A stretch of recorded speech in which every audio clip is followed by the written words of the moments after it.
Hi guys, this is Jekyll, and today I want to talk about the build I was using for the past few weeks in Sanctum Ophidia and City of Ash hard mode. It's a stamina based build centered around dual wield and bow, and yeah, it was pretty effective, I have to say. The build itself is not new or something, I didn't invent it, but because of the recent changes of patch 1.5, the stamina based builds in general got a lot of love, and some skills that are required for the builds also got buffed, so I thought I want to give it a try, and the results are quite promising, I have to say. In this guide I want to talk about the pros and cons of stamina builds in general, the skills I used, the gear, and afterwards I want to show some clips of Sanctum Ophidia to showcase the rotation I'm using, and yeah, that's it, so let's get started. Let's start with talking about the pros and cons of the build. In general, stamina-based builds have one elemental weakness, and that is that you use stamina for blocking and dodging as well. So there are certain situations where you have to constantly block in Sanctum Ophidia and other veteran dungeons, and that can drain your stamina quite quickly, and if you require stamina to do DPS, it's obviously not good to spend those resources otherwise. Then, because you have to use medium armor for the build, which at first sounds great because you have additional weapon damage and more crit and stuff like that, but you don't have that much spell resistance compared to light armor users, and that really takes its toll in Sanctum Ophidia, and you will receive much more damage than with other builds. So from all builds I've tested so far, this one is by far the squishiest. Will really have to take care of yourself, and therefore you should consider using more health than you would have used with light armor builds.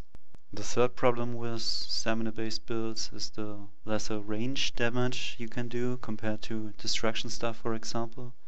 The bow is not the best DPS weapon in the game, I have to say, even with the recent buffs. It does good burst damage, but in longer fights the DPS drops quite rapidly. I mean, it's still around 800, but you wanna go higher than that, I think. You should always aim for 1k DPS and higher. So the bow is not the most optimal weapon, but it can be good to a certain extent if you have to run away for a short amount of time and do DPS from distance and then go back into the action with dual wield. It's an okay option, and you will always have to consider doing some ranged DPS if you have to move away from the boss for whatever reason.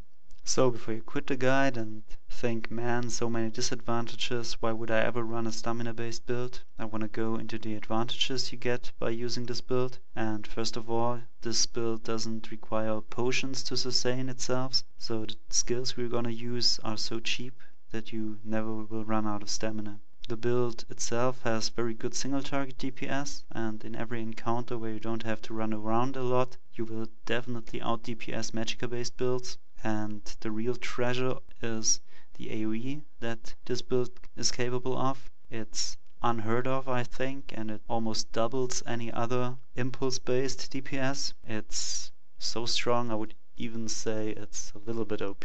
So for this awesome DPS you get, you kind of have to live with the fact that you are squishier than usual, but in any encounter that is designed for melee combat, you will have a lot of fun and really feel like the roguish type of character many of us wanted to play when they first started ESO. So let's talk about my stats, and to do so let's check my stats tab here. As you can see, I'm an Imperial Nightblade, and due to my passives I could spend almost all my attribute points into stamina and only had to put 8 points into health, and that results into a kind of insane amount of maximum stamina, 2723 stamina, and that is combined with my maximum health of 2716 health. That is obviously with buff food, but it grants you enough protection that you can do anything the game needs you to do. These stats come along with pretty cool weapon damage, 254 weapon damage. That's quite overcapped, but it really affects your DPS in general. And if you switch to bow, it's not that high, but still pretty high, I think. And the crit is also pretty awesome. It obviously depends on how much assassination skills you have slotted, but you can easily achieve these kinds of critical strike rating combined with serial buffs. I already talked about the squishiness of the build. You can see spell resistance and armor are quite low, but that's why we spent more attribute points into health to get 1.7k instead of the usual 1.6k that I recommend for Magicka based light armor builds. Now let's talk about the gear I'm using. I think the foundation of almost all weapon damage based DPS sets is the Hunting's Rage set. It really brings all the benefits you need, and I combined it with Ashen Grip, which is also an awesome set. Some people might say you could also go for the Night Mother, but I think especially if you switch to bow, you lose basically 2 set bonuses, because the 3 items bonus of the Night Mother is spell crit, which I don't require for the build at all. So I think Ashen Grip and Hunting's Rage are really solid choices. If you venture deeper into Sanctum Ophidia, you can go for the medium armor set that drops there, the Vicious Ophidian, and as you can see here, these set bonuses are also really good for the build. So if you can get those, definitely go for it. Yeah, for enchantments, as you can see, I use stamina on all of them, and oh yeah, jewelry of course. I use the Shadow Walker pendant as well as the rings, and I add weapon damage to it. It's also legit to use the potion reduction glyphs, but I've found that using pots constantly to keep my DPS up is not where I want to go. I think it's cool that the build sustains itself without having to use potions all the time, so I went for the basic overall damage with weapon damage enchants.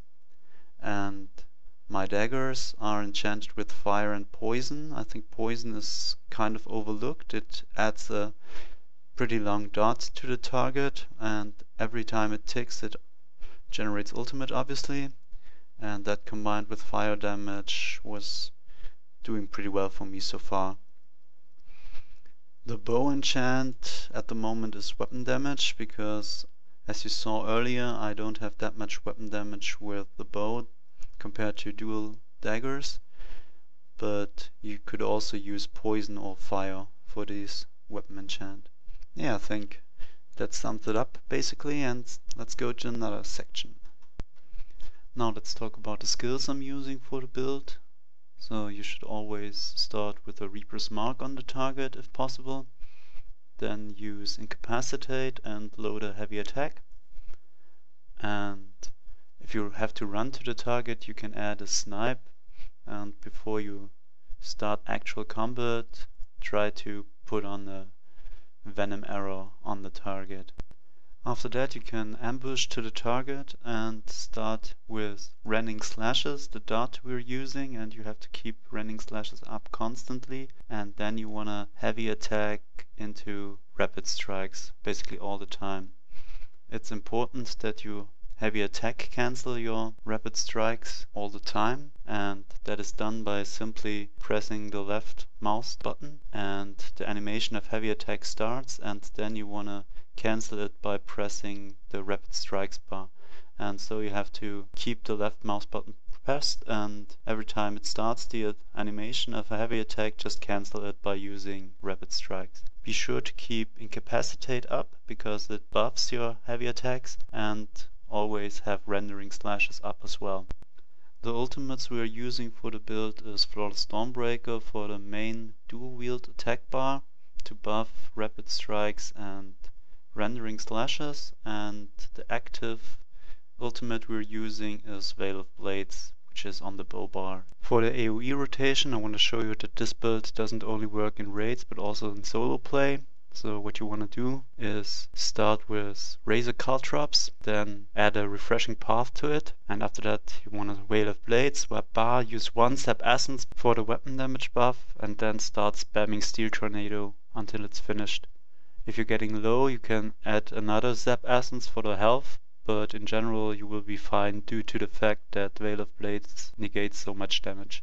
We do use siphoning attacks for this AoE build because otherwise we would run out of stamina pretty quickly, and if you want to increase the DPS even further, I recommend using Reaper's Mark on one of the targets, and as soon as this target dies you get the weapon damage buff as well as a pretty cool heal. So that's it. I hope you enjoyed the video and you do like the build itself, and if you have any questions regarding the build or in general, feel free to ask me in the comments or write me in-game at Jackal on the EU Mega server. And yeah, as a little goodie for your endurance, I will show you now how we killed the Serpent in Sanctum Ophidia. Thanks for watching and have a good time in ESO. Bye.